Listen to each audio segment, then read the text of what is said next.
Revit lets you create 3D mass forms to create the form of a building and apply levels or floors to indicate that you want to analyze it. These forms can have flat surfaces or they can be organic in form.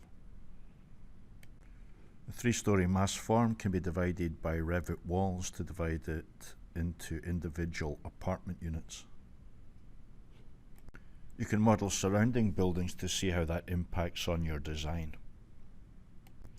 Sketching 3D masses gives you an intuitive way to work as a designer in a way that is comfortable and familiar. The model can be edited on the fly to make changes and then submitted to Insight so as to be evaluated. You can create shading elements with balconies and roofs, and those can be parametric so that you can make changes. The fact that you can put walls on the face of the masses lets you place doors and windows precisely and get an imprint on the energy model, or the model that we're going to use to create the energy model.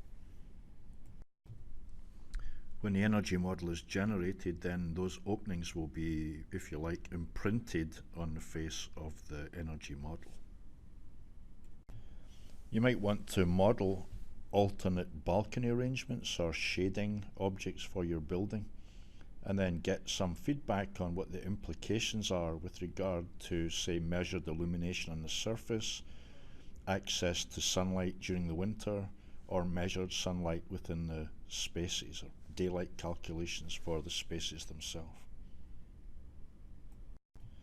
Because you're using Revit with Insight, you're getting quantitative feedback early in the design process. So you're really shaping the design with the goal of sustainability. You're not designing a finished building and then trying to fix it.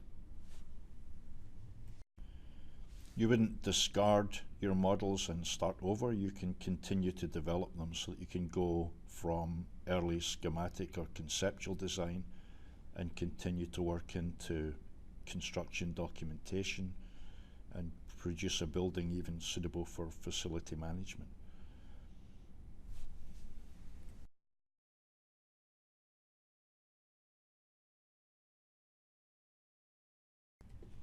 So it's the ability to model and analyze simultaneously that helps shape the design. We can specify, for example, location anywhere in the world. We can change the orientation of the building, use weather stations, tell it what type of building it is, multifamily, submit our design for review, see a readout on how much energy it uses or monetary units per square foot, look at our 3D model, make changes to parameters, really design parameters that drive the design, like the insulation on the roof, and see what the impact is on our design as we.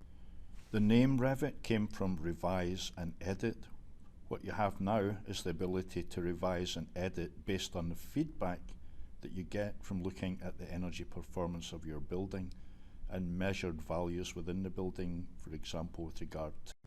In other words, you have some insight in how to shape a sustainable building. That insight can be shared with anyone on your team.